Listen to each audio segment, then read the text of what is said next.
সুপ্ৰভাত মৰমৰ ছাত্ৰ-ছাত্ৰীসকল, পোনপ্ৰথমে মই মোৰ ইউটিউব চেনেল KB আছামিজলৈ তোমালোক সকলোকে স্বাগতম জনাইছোঁ।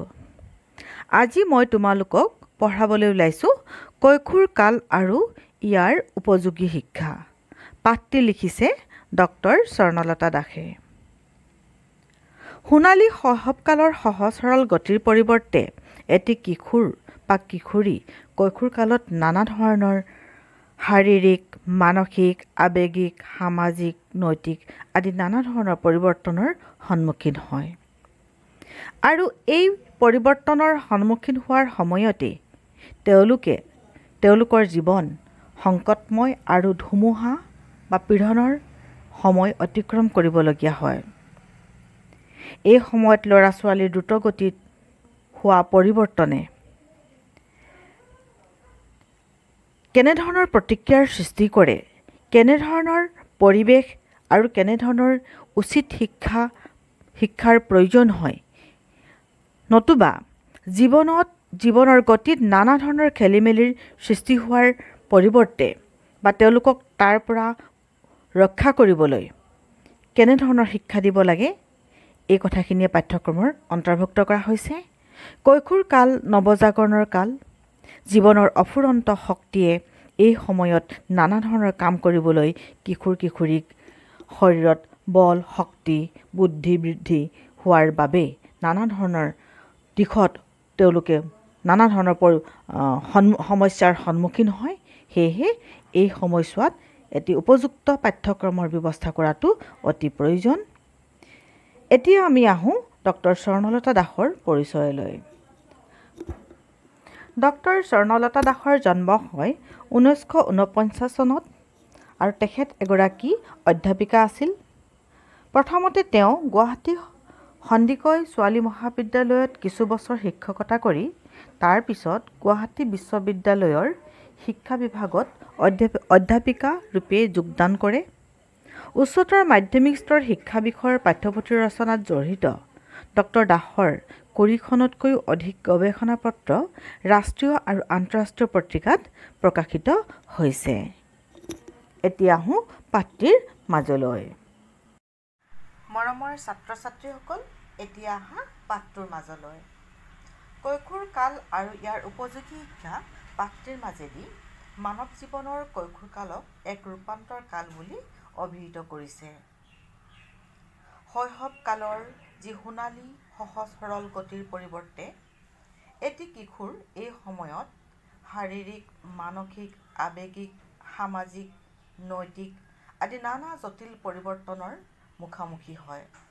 সেয়েহে কৈশোৰ কাল সম্পৰ্কে বিভিন্নজন পণ্ডিতে বিভিন্ন ধৰণৰ মত আগবঢ়াইছে। কিছুমান পণ্ডিতে মত প্ৰকাশ কৰিছে যে এই সময়খিনি হ'ল ধুমুহা আৰু পীড়নৰ সময়। সময়ৰ লগত হোৱা যিমানবিলাক পৰিৱৰ্তন, যি দ্ৰুতগতিৰ পৰিৱৰ্তন আৰু এই পৰিৱৰ্তনসমূহ নিয়ন্ত্ৰণ কৰিবলৈ এই সময়ত যদি উচিত পৰিৱেশ আৰু উপযুক্ত শিক্ষাৰ দিয়া নহয়, তেতিয়াহ'লে এই সময়ত কি হ'ব পাৰে, ধুমুহা বা পীড়নৰ সন্মুখীন হ'ব পাৰে বা জীৱনটো কি হ'ব পাৰে, জটিলতাৰ ফালে গতি কৰিব পাৰে। আনহাতে অইন এটা মতবাদ অনুসৰি কৈশোৰ কাল হ'ল জীৱনৰ নৱজাগৰণৰ সময়। এই সময়ছোৱাতেই বিভিন্ন ক্ষেত্ৰত শৰীৰৰ বিকাশৰ শক্তিয়ে এটি কিশোৰক নতুন নতুন দিশ উন্মোচন হ'বলৈ সুযোগ দিয়ে, যাৰ ফলত এই দুই ভিন্নমুখী মতবাদৰ পৰিপ্ৰেক্ষিতত কৈশোৰ কালৰ শিক্ষাই সমগ্ৰ শিক্ষা ব্যৱস্থাটোত এক গুৰুত্বপূৰ্ণ স্থান পোৱাটো স্বাভাৱিক। কৈশোৰ কালৰ সময়সীমা হ'ল বাল্যকাল আৰু প্ৰাপ্তবয়স্কৰ মাজৰ সময়ছোৱা। তোমালোকক মই দেখুৱাম যে এই সময়ছোৱাক কি বুলি কৈছে। বাল্যকাল আৰু প্ৰাপ্তবয়স্কৰ মাজৰ সময়ছোৱাক কোৱা হয় বসন্তীকাল। সকলো জীৱৰে বৃদ্ধি আৰু বিকাশ এক অবিৰত আৰু চিৰন্তন প্ৰক্ৰিয়া, এই কথা সকলোৱে জানে। মানুহো তাৰ ব্যতিক্ৰম নহয়। কিশোৰ কিশোৰীৰ ক্ষেত্ৰত পৰিলক্ষিত হোৱা যিবোৰ পৰিৱৰ্তন এই পৰিৱৰ্তনসমূহলৈ লক্ষ্য কৰিলে আমি দেখা পাম 10-11 বছৰ বয়সৰ পৰা 18-19 বছৰ বয়সৰ সময়খিনিকে সাধাৰণতে কৈশোৰ কাল হিচাপে চিহ্নিত কৰা হয়। মনত ৰাখিবা 10-11 বছৰ বয়সৰ পৰা 18-19 বছৰ বয়সৰ এই মাজৰ সময়খিনিক কি বুলি কোৱা হয়? কৈশোৰ কাল বুলি কোৱা হয়। আৰু লিংগভেদে বা ব্যক্তিভেদে বা জলবায়ুৰ তাৰতম্য অনুসৰি এই সময়সীমা বিভিন্ন ধৰণৰ হ'ব পাৰে। যেনে ধৰি লোৱা ল'ৰাতকৈ ছোৱালীৰ পৰিৱৰ্তন সোনকালে হয় বুলি কয়। শীতল জলবায়ুৰ দেশতকৈ গৰম জলবায়ুৰ দেশৰ শিশুৰ ক্ষেত্ৰত কিশোৰ অৱস্থাপ্ৰাপ্তি আগতীয়া হয় বুলি কয়। গতিকে এই ক্ষেত্ৰত কিছু তাৰতম্য দেখা যায়। জীৱনৰ নৱজাগৰণ স্বৰূপ কৈশোৰ কালৰ বাবে আমি কেনেধৰণৰ শিক্ষা তেতিয়াহ'লে নিৰ্ধাৰণ কৰিম? কাৰণ শিক্ষা হ'ল স্নেহৰে অন্য এটা ৰূপ। প্ৰশ্ন হ'ব পাৰে দেই, শিক্ষা স্নেহৰে অন্য এটা ৰূপ। শিক্ষাৰ জৰিয়তে শিশু কিশোৰী আৰু যুৱক যুৱতীক আমি সমাজখনলৈ আদৰি আনো সমাজৰ এক অবিচ্ছেদ্য অংগ হিচাপে। আৰু তাৰ বাবে তেওঁলোকে সেই সময়ত শিক্ষাৰ যোগেদি তেওঁলোকে কি কৰে? যোগ্যতা প্ৰদৰ্শন কৰে। কৈশোৰ কালৰ যথোপযোগী শিক্ষাৰ ক্ষেত্ৰত আলোচনা কৰাৰ আগতে কিশোৰীৰ মাজত পৰিলক্ষিত হোৱা যিবোৰ পৰিৱৰ্তন, এই পৰিৱৰ্তনসমূহক আমি গুৰুত্ব দিয়াটো অতি প্ৰয়োজন। আমি মাত্ৰ ছাত্ৰ ছাত্ৰী বা কিশোৰীৰ পৰা আমি বিচাৰিলে নহ'ব। তেওঁলোকে কি ভাবে, তেওঁলোকে কেনেকুৱা ধৰণৰ পৰিৱেশত ডাঙৰ হয়, কেনেকুৱা ধৰণৰ মনোবৃত্তিৰ হয়, তেওঁলোকৰ মনোজগতত কোনবিলাক কথাই খেলা কৰে, এই কথাবিলাক আমি আলোচনা কৰাটো খুবেই প্ৰয়োজন। মনোবৈজ্ঞানিকসকলৰ দৃষ্টিকোণৰ পৰা চাবলৈ গ'লে আমি দেখা পাম কৈশোৰকালে জৈৱিক, মানসিক, আৱেগিক, সামাজিক ক্ষেত্ৰৰ যিটো পৰিপক্কতা, যিটো পুৰঠ, এই কথাকেই সূচায়। এতিয়া এই ক্ষেত্ৰত শাৰীৰিক পৰিৱৰ্তনসমূহ যিমান স্পষ্টভাৱে পৰিলক্ষিত হয় বা মানসিক বা সামাজিক গুণসমূহ সিমান সোনকালে বিকাশ নহয়। কিন্তু শাৰীৰিক বা জৈৱিক পৰিৱৰ্তনসমূহ বিকাশৰ ক্ষেত্ৰত মানসিক বা সামাজিক গুণসমূহৰ কি আছে? ইটোৰ লগত সিটোৰ সম্বন্ধ আছে। আনহাতে আকৌ মানৱ জীৱনৰ বিকাশৰ ক্ষেত্ৰত আটাইতকৈ গুৰুত্বপূৰ্ণ কাল হিচাপে কৈশোৰ বা বয়সন্তি কালৰ যিবোৰ বৈশিষ্ট্য, এই বৈশিষ্ট্যবোৰ অন্য সময়ত বা অন্য কোনো স্তৰত দেখা পোৱা নাযায়। এতিয়া চোৱা, শিশুৰ জগত আৰু প্ৰাপ্তবয়স্ক জগত। তোমালোকে দেখিছানে এই চাৰ্কুলটো? শিশুৰ জগত আৰু প্ৰাপ্তবয়স্কৰ জগত। এই দুটা চাৰ্কুল যদি আমি লগাই দিওঁ, এই মাজৰখিনি দেখিছানে? এইখিনি ডাৰ্ক কৰি দিয়া হৈছে। আৰু এই সময়ছোৱা হৈছে কৈশোৰৰ জগত। যেনেকৈ এইখিনি জেগাত ডাৰ্ক কৰি দিয়া হৈছে, ঠিক তেনেকৈ এই সময়খিনি হৈছে মানে এটা উল্লেখযোগ্য সময়, যিখিনি সময়ত কিশোৰীয়ে নিজকে গঢ় দিব আৰু প্ৰাপ্তবয়স্ক জগতলৈ কি কৰিব? গতি কৰিব। গতিকে শিশু জগত আৰু প্ৰাপ্তবয়স্ক জগতৰ এই দুখন জগতৰ সংযোগী কাল হৈছে কৈশোৰ কাল। কৈশোৰৰ জগতখনত সেয়েহে শৈশৱৰ কল্পনা আৰু প্ৰাপ্তবয়স্কজনৰ বাস্তৱ উপলব্ধি পৰিলক্ষিত হয়। এফালে শৈশৱৰ কল্পনা, তোমালোকে অকণমান কথাটো ভাবাচোন বাৰু। এটা শিশু প্ৰথমতে মাক দেউতাকৰ আঙুলিত ধৰি প্ৰথমতে স্কুললৈ যায় আৰু তাতেই যেতিয়া শিক্ষা গ্ৰহণ কৰিবলৈ ধৰে, তাৰপিছত সেই আঙুলিটো এৰি পেলাই কাৰ হাতত ধৰে? শিক্ষক শিক্ষয়িত্ৰীৰ হাতত আঙুলিত ধৰে আৰু জীৱনত বাট বোলে। যেতিয়া 10-11 বছৰ বয়স হয়, তেতিয়া এটা শিশু, আমি কৈছোঁ আগতেই যে 10-11 বছৰ বয়সৰ পৰা 18-19 বছৰ বয়সৰ এই সময়খিনিক কি বুলি কৈছোঁ? আমি কৈশোৰ কাল বুলি কৈছোঁ। যিহেতু এই সময়ছোৱাতে কি কৰে? শিশুসকলে বা কিশোৰীসকলে তেওঁলোকে তেওঁলোকৰ শৈশৱৰ কল্পনা জগত, এইফালে পখিলা খেলাৰ বয়স, আৰু তাৰ পিছতে কি হ'ব? তাৰ পিছতে পৰিপূৰ্ণতা লাভ কৰি ক্ৰমান্বয়ে তেওঁলোকে ক'লৈ গতি কৰিব? প্ৰাপ্তবয়স্ক জগতলৈ গতি কৰিব। গতিকে এই সময়খিনিত এই সময়খিনি অতি জটিলতম সময় আৰু এই সময়খিনিয়ে হৈছে কি অতি গুৰুত্বপূৰ্ণ সময়। এই ক্ষেত্ৰত আমি যদি চাওঁ, আমি প্ৰথমতে কৈছোঁ শাৰীৰিক বিকাশ অতি সোনকালে হয়। গতিকে শাৰীৰিক বিকাশৰ বিষয়ে আমি আলোচনা কৰোঁচোন অকণমান। আমাক কৈছে যে সময়ৰ দ্ৰুত শাৰীৰিক বিকাশ সহজেই লক্ষণীয় হয়। যৌৱন প্ৰাপ্তিৰ লগে লগে জৈৱিক পৰিৱৰ্তনে ল'ৰা ছোৱালীৰ দেহৰ বিভিন্ন আকাৰ, ওজন, দৈৰ্ঘ্য বৃদ্ধি হোৱাৰ লগে লগে নাৰী পুৰুষৰ দেহৰ গঠনৰ পাৰ্থক্য পৰিলক্ষিত হয়।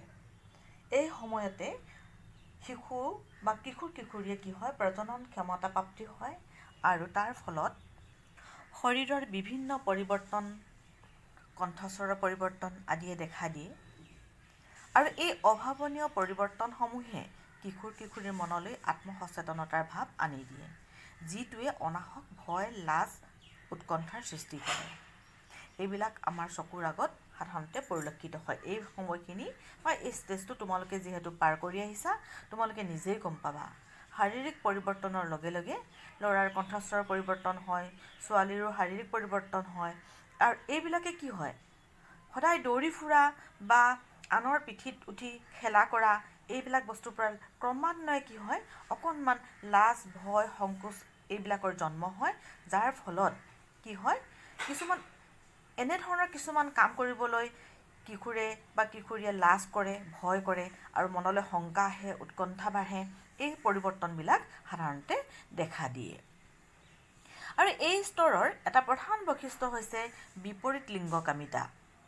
তোমালোকে যদি শিক্ষা বিজ্ঞান পঢ়াতে তোমালোকে দেখা পাবা, এডুকেশ্যনত তোমালোকে দেখা পাবা, সদায় বিপৰীত লিংগৰ প্ৰতি কি হয় মানুহ আকৃষ্ট হয়। সদায় মাক দেউতাকৰ লগত ল'ৰা ছোৱালীৰ ক্ষেত্ৰতে হওক, ল'ৰাই হ'লে মাকক ভাল পায়, ছোৱালীয়ে দেউতাকক ভাল পায়। এই ক্ষেত্ৰত কিশোৰ কিশোৰীৰ ক্ষেত্ৰত বিপৰীত লিংগৰ প্ৰতি যিটো আসক্তি, এই ভাৱ অনুভৱ কৰে। কিয় কৰে? ইয়াতে লিখকে কৈছে, প্ৰকৃততে আমাৰ দেহত থকা অন্তঃস্ৰাৱী গ্ৰন্থসমূহৰ নিঃসৰণৰ ফলস্বৰূপে হোৱা জৈৱ ৰাসায়নিক প্ৰক্ৰিয়াৰে এই ফল। আমাৰ দেহৰ পৰিৱৰ্তনৰ লগে লগে আমাৰ যিবিলাক অন্তঃস্ৰাৱী গ্ৰন্থ, এই গ্ৰন্থসমূহ সক্ৰিয় হৈ উঠে, যাৰ ফলতে কি হৈছে আমাৰ এনেধৰণৰ কি হয় বিপৰীত লিংগকামিতাৰ ভাৱ মনলৈ আহে আৰু আনৰ প্ৰতি আমি কি হওঁ আকৃষ্ট হওঁ। আৰু এই প্ৰক্ৰিয়াত কি হয় দেহৰ যৌন গ্ৰন্থিসমূহ সক্ৰিয় হৈ উঠে আৰু কিশোৰক কি হয় অদম্য শক্তিৰ অধিকাৰী কৰি তোলে। তেওঁলোকে নিজকে বহুত শক্তিশালী বুলি ভাবে, মনৰ জগতত মনৰ ফালৰ পৰা তেওঁলোকে শক্তিশালী হয়। আৰু এই সময়ত যদি সেই শক্তিক সুপথে পৰিচালিত কৰিব নোৱাৰে, তেতিয়াহ'লে কি হয় বিভিন্ন ধৰণৰ সমস্যাৰ সৃষ্টি হ'ব পাৰে। আৰু বৰ্তমানে আমাৰ যি সমাজ ব্যৱস্থা বা আমাৰ যি ডিজিটেলৰ যুগ, এই ক্ষেত্ৰত বিশেষকৈ মোবাইল ফোনৰ সৰু সৰু ল'ৰা ছোৱালীয়ে মোবাইল ফোন হাততে পোৱা, ইণ্টাৰনেট সেৱা লাভ কৰা বা মোবাইলত বিভিন্ন ধৰণৰ বস্তু চোৱা, টিভিত এডভাৰটাইজটো আনকি মাক দেউতাকৰ লগত বহি চাব নোৱাৰা অৱস্থা আজিকালি এনেধৰণৰ হৈছে। যাৰ ফলত কি হয় উচিত শিক্ষা যদি পোৱা নহয় বা তেওঁলোকৰ মনৰ ভিতৰত থকা কথাবিলাক যদি স্পষ্ট কৰি দিয়া নাযায়, তেতিয়াহ'লে তেওঁলোকে কি কৰিব পাৰে, তেওঁলোকে বিপদগামী হোৱাৰ সমস্যাও থাকিব পাৰে। এয়া হ'ল আমাৰ দৈহিক বিকাশৰ কথা আমি ক'লোঁ। এতিয়া আমি আহিম মানসিক বিকাশৰ কথা। কৈশোৰ কালছোৱাত মানসিক শক্তিৰো বিকাশ পূৰ্ণ গতিত হয়। শাৰীৰিক বিকাশ যেনেদৰে হয়, মানসিক বিকাশো তেনেধৰণে হয়। মানসিক শক্তি আকৌ কি? বুদ্ধি, বিমূৰ্ত চিন্তনৰ ক্ষমতা, যুক্তিশক্তি, বিভিন্ন দিশত আগ্ৰহ আদি। এইখিনি সময়তে বুদ্ধি বাঢ়ে। যি ল'ৰা ছোৱালীয়ে চোৱাচোন, যেতিয়া 9 বছৰ বয়সলৈকে 10 বছৰত সোমোৱাৰ আগলৈকে ল'ৰা ছোৱালীয়ে কি কৰে, মাক দেউতাকৰ লগত হাতত ধৰি বাৰ্থডে খাবলৈ যায়, চিনেমা এখন চাবলৈ গ'লে মাক দেউতাকৰ হাতত ধৰি যাব বিচাৰে। সেই সময়তে কি হয় তেওঁলোকে কি হয় মাক দেউতাকৰ পৰা ক্ৰমান্বয়ে কি হয় আঁতৰি আহিবলৈ চেষ্টা কৰে। তেওঁলোকে নিজকে কি কৰে এজন সক্ৰিয় সম্পূৰ্ণ ব্যক্তি বুলি নিজৰ মনতে বিবেচনা কৰে। তাৰ কাৰণে কি হয় বুদ্ধিৰো উপস্থিত হয়, তেওঁলোকে মিছা কথা ক'বলৈও সুবিধা বিচাৰে বা নিজকে কি কৰিব বিচাৰে শক্তি বুলি প্ৰতিপন্ন কৰিবলৈ গৈ নানা ধৰণৰ কথা তেওঁলোকে ভাবে। এইখিনি সময়তে কি হয় বিমূৰ্ত চিন্তনৰ ক্ষমতা, তোমালোকৰ মনত হয়তো এটা প্ৰশ্ন হ'ব পাৰে, বিমূৰ্ত মানে কি? মূৰ্ত মানে হৈছে, মূৰ্ত শব্দটোৰ বিপৰীত শব্দ হৈছে বিমূৰ্ত। মূৰ্ত মানে হৈছে নিজকে প্ৰকাশ কৰা, আমাৰ সন্মুখত থকা, চকুৰে দেখা, এইখিনি হৈছে মূৰ্ত অৱস্থা। বিমূৰ্ত হৈছে আমি মানুহে যেতিয়া সন্মুখত থাকি কিছুমান কাম কৰোঁ, কিন্তু আমাৰ অৱচেতন মনে বা আমাৰ মনৰ আমি অজানিতে আমি কিছুমান কথা ভাবোঁ বা কিছুমান কথা কল্পনা কৰোঁ, যিবিলাক কথা আমি আনৰ আগত ক'ব নোৱাৰোঁ। এই বস্তুবিলাকক তোমালোকে ধৰি লোৱা বিমূৰ্ত চিন্তন। এই চিন্তাৰ শক্তি বাঢ়ে। বহুত কথাই এইখিনি সময়ত কিশোৰ অৱস্থাত বিচাৰে, ক'বলৈ বিচাৰে, ক'ব নোৱাৰে, বহুত কথাই ভাবে, বহুত প্ৰশ্ন থাকে, কিন্তু বিমূৰ্ত চিন্তনৰ কাৰণে তেওঁলোকে কি কৰিব নোৱাৰে? প্ৰকাশ কৰিব নোৱাৰে। প্ৰকাশ কৰিবলৈ লাজ পায়। ক'লে কিজানি জানোচা লাজেই পাই যাওঁ। তাৰপিছত যুক্তিশক্তি, প্ৰত্যেকটো কথাতে যুক্তি। ল'ৰাই যদি ৰাতি ওলাই যাব পাৰে, ছোৱালীয়ে কিয় যাব নোৱাৰে? ল'ৰাই যদি বাইক এখন চলাব পাৰে, ছোৱালীয়ে কিয় চলাব নোৱাৰে? ল'ৰাই যদি বাহিৰত পঢ়িব পাৰে, মাক দেউতাকৰ সমান কাম কৰিব পাৰে, ছোৱালীয়ে কিয় নোৱাৰে? ল'ৰাই যদি মাক দেউতাকৰ পিণ্ড দিব পাৰে, ছোৱালীয়ে কিয় নোৱাৰে? এই কথাবিলাক এনেকুৱা ধৰণৰ বহুত কথা, এইটোতো মই জাষ্ট উদাহৰণ দিছোঁ, এনেকুৱা ধৰণৰ বহুত কথাৰ তেওঁলোকে যুক্তিসংগত তেওঁলোকৰ প্ৰশ্ন মনত উদয় হয় আৰু বিভিন্ন দিশত তেওঁলোকৰ আগ্ৰহ বাঢ়ে। আমাক কৈছে কৈশোৰৰ, আমি কৈছোঁ 10-11 বছৰ বয়সৰ পৰা 18-19 বছৰ বয়সলৈকে আমি কৈছোঁ। গতিকে এই ষ্টেজটো 10-11 বছৰৰ পৰা 18-19 বছৰ বয়সৰ ষ্টেজটো, তাতো আকৌ ভাগ ভাগ আছে। আমাক কৈছে যে কৈশোৰৰ আৰম্ভণিতে আমাৰ বৌদ্ধিক বিকাশৰ গতি কিছু হ্ৰাস পায়, কিন্তু পিছৰ পিনে ই একদম দ্ৰুত গতি লয়, একদম সোনকালে তেওঁলোকৰ বৌদ্ধিক বিকাশ ঘটে আৰু শেষত গৈ কি হয়? বৌদ্ধিক ক্ষমতাই চৰম উৎকৰ্ষ সাধন কৰে। কাৰণ কেলে? তাৰপিছতে তেওঁলোকে কি হ'ব? তেওঁলোকৰ প্ৰাপ্তবয়স্ক কাল আহিব। তেওঁলোকে কি কৰিব লাগিব? নিজক নিজে নিজৰ দায়িত্ব, নিজৰ চিন্তা ভাৱনা নিজা ধৰণে ল'বলৈ তেওঁলোকে বিচাৰিব। গতিকে সেইকাৰণে কি হয়? পিছৰ পিনে ই দ্ৰুতগতিত বৃদ্ধি পায়, নিজৰ চিন্তা বৌদ্ধিক ক্ষমতা। আকৌ শৈশৱকালৰ অনুকৰণ শিক্ষাৰ সলনি নিজৰ বিচাৰ বুদ্ধিৰে যুক্তিসংগতভাৱে চিন্তা কৰিব পৰা শক্তিৰ বিকাশ হয় এই কালছোৱাতে। মই তোমালোকক কৈছোঁ নহয় যে একদম শৈশৱ 9 বছৰ কাললৈকে মাক দেউতাকৰ লগত, ল'ৰা ছোৱালীয়ে মাক দেউতাকৰ লগত যাব বিচাৰে, মাক দেউতাকৰ লগত শুব বিচাৰে, প্ৰতিটো কথাত মাক দেউতাকৰ ওচৰত থাকিব বিচাৰে। 9-10 বছৰ 11 বছৰ বয়সৰ পৰা লাহে লাহে যেতিয়া নিজাকৈ কিছুমান কথা চিন্তা কৰিব পৰা হয়, তেতিয়া তেওঁলোকৰ কি হয়? বিচাৰ বুদ্ধিও বেলেগ ধৰণৰ হয়, যুক্তিসংগত চিন্তাও বেলেগ ধৰণৰ হয়। আৰু এই ক্ষেত্ৰতে তেওঁলোকক সেইকাৰণে কৈছে মূৰ্ত চিন্তাৰ পৰিৱৰ্তে বিমূৰ্ত চিন্তনৰ ক্ষমতা কৈশোৰকালৰ এটা প্ৰধান বৈশিষ্ট্য। তোমালোকে মনত ৰাখিবা। কৈছে মূৰ্ত চিন্তনৰ বিপৰীতে বিমূৰ্ত চিন্তন। তেওঁলোকে কৰে যি, তাতকৈ তেওঁলোকৰ মনৰ ভিতৰত কি কথাই খেলায়, কি কথাই তেওঁলোকৰ মনৰ ভিতৰত বিশেষকৈ বিচৰণ কৰে, এই কথাটো সকলোতকৈ বেছি ডাঙৰ কথা। আৰু তেওঁলোকৰ বিমূৰ্ত চিন্তনৰ বাবেই তেওঁলোকৰ মন সাধাৰণতে স্বাধীন হয়, মৌলিক চিন্তাধাৰাত যথেষ্ট অৰিহণা যোগায়। আৰু সেইকাৰণে মানুহ জীৱশ্ৰেষ্ঠ। মানুহৰ ভিন ভিন মানসিক ক্ষমতাৰ পূৰ্ণ বিকাশ ঘটে এই কৈশোৰকালতে। আমি জীৱ জন্তুৰ ক্ষেত্ৰত আমি এই কথাখিনি বিচাৰ কৰিব নোৱাৰোঁ। তাৰপিছতে আহিলে আৱেগিক বিকাশ। কিশোৰ-কিশোৰীৰ আৱেগিক দিশৰ বিকাশ পূৰ্ণতম বুলি ক'ব পাৰি। আৱেগ অনুভূতিৰ অত্যধিক প্ৰৱণতাৰ ফলত বহু ক্ষেত্ৰত তেওঁলোকৰ জীৱন আৱেগে পৰিচালিত কৰে। কিশোৰ-কিশোৰীৰ কি বুলি কয়? এই সময়খিনিত তেওঁলোকে আৱেগৰ যোগেদি বেছি পৰিচালিত হয়। আৱেগৰ পূৰ্ণতম বিকাশে কিশোৰ-কিশোৰীৰ মনোজগতত আলোড়নৰ সৃষ্টি কৰে, যাৰ ফলত তেওঁলোকে কেতিয়াবা হৈ পৰে, কেতিয়াবা আশাবাদী, কেতিয়াবা নিৰাশাবাদী। তোমালোকে মন কৰিবা, বহুত ল'ৰা ছোৱালী আছে এই সময়ছোৱাত কি হয়? বাহিৰৰ মানুহৰ কথা শুনে, মাক দেউতাকৰ কথা শুনিব নিবিচাৰে। শিক্ষকে যদি কি হয় বিদ্যালয়ত যিটো কথা কয়, সেই কথাটোহে ভাল, সেই কথাটোহে শুদ্ধ। মাক দেউতাকে সঁচা কথা ক'লেও নাই কোৱা বুলিয়েই কয়। আৰু এইখিনি সময়তে কি হয়? তেওঁলোকৰ নিজৰ মগজুৰ বিকাশৰ বাবে, বুদ্ধি বিকাশৰ বাবে তেওঁলোকে নানা ধৰণৰ কামত হাত দিব বিচাৰে। কেতিয়াবা তেওঁলোকে সেই কাম পাৰিম বুলি ভাবি বহুত আশাবাদী হৈ পৰে, আকৌ কেতিয়াবা নোৱাৰাৰ কাৰণে, বেলেগ ধৰণৰ হেঙাৰ অহাৰ কাৰণে তেওঁলোকে কেতিয়াবা নিৰাশাবাদীও হৈ পৰা দেখা যায়।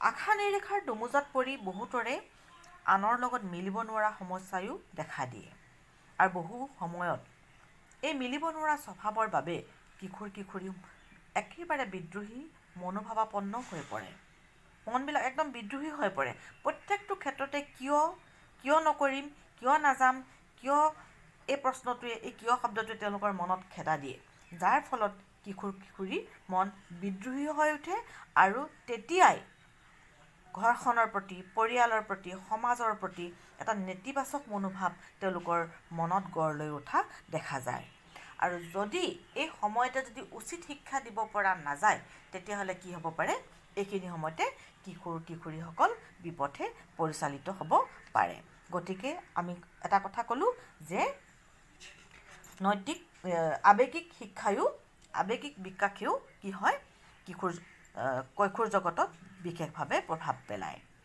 তাৰপিছতে আমি আহিম সামাজিক বিকাশ কৈশোৰ কালৰ সামাজিক বিকাশ এক লেখত ল'বলগীয়া বিষয় এই সময়ত সদায় দলীয় মনোভাৱৰ লগতে সহমৰ্মিতাৰ উন্মেষ হয় সহমৰ্মিতা মানে বুজি পাইছানে লগ বন্ধুৰ প্ৰতি যিটো অন্তৰংগতা লগৰ এজনৰ কাৰণে মৰি যাবও পাৰে দলত থাকি ভাল পায় সমনীয়াৰ লগত বন্ধুত্বৰ ভাৱ গঢ়ি তোলে প্ৰতিযোগিতা সহযোগিতাৰ ভাৱ গঢ়ি উঠে আৰু সমনীয়াৰ লগত যেতিয়া প্ৰতিযোগিতা সহযোগিতাৰ ভাৱ গঢ়ি উঠে তেতিয়াই আমি কম উপসংস্কৃতি যাক কিশোৰ সংস্কৃতি বুলি অভিহিত কৰা হয় প্ৰশ্ন হ'ব দেই উপসংস্কৃতি বা কিশোৰ সংস্কৃতি বুলিলে কাক বুজায় কি বুজায় আমি কৈছোঁ যেতিয়া কৈশোৰ কালত সমনীয়াৰ সৈতে যেতিয়া প্ৰতিযোগিতা সহযোগিতাৰ অন্তৰালত গঢ়ি উঠে এক উপসংস্কৃতি আৰু সেই সংস্কৃতিক কি বুলি কওঁ আমি কিশোৰ সংস্কৃতি বুলি কওঁ এই কিশোৰ কালতেই চাল চলন সাজপাৰ বাকভংগী ধ্যান ধাৰণা আনকি ৰাজনৈতিক মতাদৰ্শ আদিতো কি কৰে এই সংস্কৃতিয়ে বিশেষ প্ৰভাৱ পেলোৱা দেখা যায় আগতে চাবাচোন আমি যেতিয়া সৰু আছিলোঁ তেতিয়া আমাক যেতিয়া সুধিছিলে তোমাৰ জীৱনৰ লক্ষ্য কি আমি কৈছিলোঁ যে মই আমুক বাইদেউৰ নিচিনাকৈ কি হ'ব পাৰোঁ বিচাৰোঁ শিক্ষয়িত্ৰী হ'ব বিচাৰোঁ আমি কৈছিলোঁ যে আমি শিক্ষক হ'ব বিচাৰোঁ শিক্ষয়িত্ৰী হ'ব বিচাৰোঁ সৰু সৰু ল'ৰাবিলাকে কৈছিল বিশেষকৈ পুলিচ হ'ব বিচাৰোঁ আজিকালি ল'ৰা ছোৱালীবিলাকে তেনেধৰণে ভাবেনে এনেধৰণৰ কথা নাভাবে বহুত সচেতন আজিকালি ল'ৰা ছোৱালী কিয় আমাৰ সমাজত চকুৰ আগত দেখা সমাজখনে আমাক কি কৰিছে প্ৰভাৱ পেলাইছে বহুত ল'ৰা ছোৱালী আজিকালি কি কৰে জুবিন গাৰ্গৰ নিচিনা জুবিন গাৰ্গক অনুকৰণ কৰে সলমান খানক অনুকৰণ কৰে শ্বাহৰুখ খানক অনুকৰণ কৰে সাজপাৰ বাকভংগী ধ্যান ধাৰণা মতাদৰ্শ সকলো ক্ষেত্ৰতে কি হয় প্ৰভাৱ পেলায় এতিয়া মন কৰিবলগীয়া কথাটো হ'ল যে বেছিভাগ কিশোৰ এই সংস্কৃতিটো কিশোৰ সংস্কৃতিটো ধনাত্মক দিশতকৈ ঋণাত্মক দিশটোৰ প্ৰতিহে ধাৱমান হয় কি কাৰণে কৈছে আজিৰ ল'ৰাই যুক্তি দৰ্শায় আমি আগতে টিউশ্যনলৈ যেতিয়া গৈছিলোঁ খোজকাঢ়ি গৈছিলোঁ তেতিয়া আমি টাইম ফেক্টৰৰ কথা মনত ভাবাই নাছিলোঁ আজিকালি ইমান বস্তুৰ সুবিধা হ'ল এতিয়া ল'ৰাই কি কৰে কলেজত পোৱাৰ লগে লগে কি কৰে আমাক বাইক লাগে মাকে যেতিয়া সোধে বাইকখন কিয় লাগে চাইকেলখন হ'লেওতো হ'ল নহয় আজিকালি দিনত চাইকেল নচলায় আজিকালি কি লাগে বাইকখন লৈ সোনকালে গৈ পাওঁ ইত্যাদি ইত্যাদি ইত্যাদি কাৰণ কিন্তু বাইকখন লোৱাৰ লগে লগে কি হয় তাৰ অন্যান্য কিছুমান এপাক ফুৰি আহোঁ লগৰটোৱে খুজিলে বোলে বলচোন এফালে যাওঁ কলেজেই নগ'ল ইত্যাদি ইত্যাদি বহুত ধৰণৰ কি হয় তাৰ ঋণাত্মক দিশ কিছুমান দেখা যায় ধনাত্মক হৈছে পজিটিভ ঋণাত্মক হৈছে নিগেটিভ আমাৰ সমাজত দেখা দিয়া সামাজিক যিবিলাক ব্যাধি ধৰি লোৱা মাদক দ্ৰব্য ড্ৰাগছ বা আমাৰ সমাজৰ নীতি বহিৰ্ভূত যিবিলাক কাম এইবিলাক যদি আমি এইখিনি সময়তে কিশোৰসকলক যদি আমি উচিত শিক্ষা দিব নোৱাৰোঁ তেতিয়াহ'লে এই সময়ত কিশোৰ কিশোৰীসকল বিপদগামী হোৱাৰ সম্ভাৱনা বেছি আৰু সেইকাৰণেই তোমালোকক এই পাঠটি কৈশোৰ কাল আৰু ইয়াৰ উপযোগী শিক্ষা পাঠটি পাঠ্যক্ৰমে অন্তৰ্ভুক্ত কৰিছে তাৰপিছতে আহিল নৈতিক বিকাশ কৈশোৰ কালছোৱাতে মানুহৰ নিজস্ব মতাদৰ্শ গঢ়ি উঠে আৰু নৈতিক ক্ষেত্ৰত কিছু পৰিমাণে তাৰ প্ৰভাৱ পৰে আমি সৰু কালৰ পৰা তোমালোকে চোৱা সদায় আমি কৈ আহিছোঁ এইটো কৰিবা এইটো নকৰিবা, ডাঙৰক সন্মান কৰিবা, ডাঙৰৰ মুখে মুখে কথা নক'বা, আনে কথা ক'লে আনৰ ওপৰত কথা নক'বা। সৰুকৈ হ'লেও আমি কিছুমান কথা শিকাই দিছোঁ, ল'ৰা ছোৱালীক শিকাই আহিছোঁ। ধৰ্মৰ প্ৰতিয়ে হওক এনেকৈ কি কৰিবা, ভক্তি কৰিবা। দৰ্শনৰ প্ৰতিয়ে হওক, জীৱনৰ লক্ষ্য উদ্দেশ্যৰ প্ৰতিয়ে হওক, এই ইত্যাদি কথাবিলাক কি হয়, কৈশোৰ কালতে কি হয়, নৈতিক বিকাশৰ যোগেদি শিকোৱা হয়। এতিয়া এই যে কৈশোৰ অৱস্থাত থকা মনৰ যিটো দ্বন্দ্ব, মনৰ নিজাকৈ উদ্ভৱ হোৱা কিছুমান প্ৰশ্ন, কেতিয়াবা কি হ'ব পাৰে, আমাৰ নৈতিক আদৰ্শৰ লগত ই খাপ নাখাবও পাৰে। গতিকে যাৰ ফলত কিশোৰীৰ মনত কি হ'ব পাৰে, মানসিক অন্তৰ্দ্বন্দ্বৰো সৃষ্টি হ'ব পাৰে। আজিকালি সেইকাৰণে কি হৈছে জানানে, বেছিভাগ বেমাৰ দেখুৱাৰ আগতে ডাক্তৰে চাইকেট্ৰিকৰ ওচৰলৈ পঠিয়ায়, মনৰ বেমাৰ হয়। আকৌ কিছু ক্ষেত্ৰত পিতৃ মাতৃ বা সমাজৰ যিসকল বয়োজ্যেষ্ঠ, তেওঁলোকে যি মতাদৰ্শ দাঙি ধৰে, সেই মতাদৰ্শৰ পৰা ফালৰি কাটি যোৱাৰ বাবে তেওঁলোকে এক নৈতিকতা সমৃদ্ধ বেলেগ এখন সমাজ সৃষ্টি কৰিবলৈ বিচাৰে। মনত যৌৱনৰ অফুৰন্ত শক্তি থাকে, বিশ্বৰ ভাতৃত্বৰ মনোভাৱ তেওঁলোকৰ মনত গঢ়ি তোলে। তেওঁলোকে ভাবে যে কি, মই কি কৰিম, এখন সমাজ গঢ়িম, যিখন সমাজ হ'ব একদম নিকা হ'ব, নানা ধৰণৰ কথা তেওঁলোকে কল্পনা কৰে। আৰু সমাজ সচেতনতাৰ লগতে কেতিয়াবা নিস্বাৰ্থ মনোভাৱ গঢ়ি উঠে। সকলো ত্যাগ কৰি যেন সমাজৰ কাৰণে কাম কৰিম, এনেকুৱা ধৰণৰ মনোভাৱো গঢ়ি উঠে। যাৰ ফলত কিশোৰে নতুন সমাজ গঢ়াৰ সপোনত ব্ৰতী হয়। ন্যায়ৰ হকে যুঁজিবলৈ লোৱা মনোভাৱৰ বাবেই বিশ্বত যিমানবিলাক বিপ্লৱ হৈছে, তোমালোকে মন কৰিবা, এই লোকসকলৰ অধিকাংশই কিশোৰীসকলে অংশগ্ৰহণ কৰিছে। আমাৰ অসমতে ভাবাচোন, কুশল কোঁৱৰ কম বয়সীয়া আছিল, কনকলতাৰ কথা চোৱা, মুকুন্দ কাকতিৰ কথা চোৱা, মূলা গাভৰুৰ কথা চোৱা, সকলো কম বয়সীয়া। এইখিনি সময়তে কি হয়, এখন নিকা সমাজ গঢ়িবৰ কাৰণে তেওঁলোক সংকল্পবদ্ধ হয়, যাৰ বাবে তেওঁলোকে নিজৰ বিবেকক ৰুধিব নোৱাৰি তেওঁলোকে কি কৰে, বিপ্লৱত অংশগ্ৰহণ কৰে। নৈতিকতাৰ এনে বিকাশে সামাজিক যি দায়বদ্ধতা বা দেশপ্ৰেম বা বিশ্বপ্ৰেম আদি ভাৱৰ উন্মেষ হোৱাত সহায় কৰে। তাৰোপৰি শাৰীৰিক, মানসিক আদি দিশৰ পৰিৱৰ্তনৰ লগে লগে আৰু বিকাশৰ বাবে কিশোৰীৰ মাজত আন কিছুমান বৈশিষ্ট্য দেখা যায়। এই ক্ষেত্ৰত এনেবোৰ বৈশিষ্ট্য বিশেষভাৱে মন কৰিবলগীয়া, কাৰণ জীৱনৰ বাকীবোৰ স্তৰ, আমি 3টা স্তৰত ভাগ কৰিছোঁ, শৈশৱকাল, কৈশোৰকাল আৰু প্ৰাপ্তবয়স্ক কাল। গতিকে শৈশৱকালতো এই কথাখিনিয়ে ইমানখিনি দুমোজাৰ মাজলৈ যাবলগীয়া নহয়, আৰু প্ৰাপ্তবয়স্ক কালততো সকলোখিনি কথা বুজাই যায় বা বুজি পায়। গতিকে এইখিনি দুমোজাত পৰিবলগীয়া নহয়। কৈশোৰ কালৰ এইকেইটা বিশেষভাৱে দৈহিক, আৱেগিক, মানসিক, নৈতিক, সামাজিক এই বিকাশৰ যোগেদি কিশোৰীয়ে বিভিন্ন ধৰণৰ, এই বৈশিষ্ট্যবিলাকৰ যোগেদি বিভিন্ন ধৰণৰ তেওঁলোকৰ পৰিৱৰ্তন আহে। আৰু এই পৰিৱৰ্তনসমূহ আমি কি কৰিব লাগে, গুৰুত্ব সহকাৰে বিবেচনা কৰি তেওঁলোকক উচিত শিক্ষা দি উচিত পথলৈ লৈ আহিব লাগে। ছাত্ৰ ছাত্ৰীসকল, এই পাঠটো যথেষ্ট দীঘল, গতিকে মই আৰু এটা ভিডিঅ'ত তোমালোকক বাকী অংশ দিম। তোমালোকে এইখিনি এতিয়া বুজি লোৱা। ইতিমধ্যে আমাৰ পাঠ্যপুথিৰ 30% যিহেতু আমাৰ কি হৈছে, চিলেবাছ যিহেতু কমাই দিছে, গতিকে তোমালোকে যিখিনি পঢ়িছা খুব সুন্দৰকৈ পঢ়িবা, বুজি পঢ়িবা। আৰু মোৰ ভিডিঅ'টি যদি ভাল লাগিছে, লাইক, শ্বেয়াৰ, ছাবস্ক্ৰাইব কৰিবলৈ নাপাহৰিবা। তেন্তে আজিলৈ আহোঁ, ধন্যবাদ।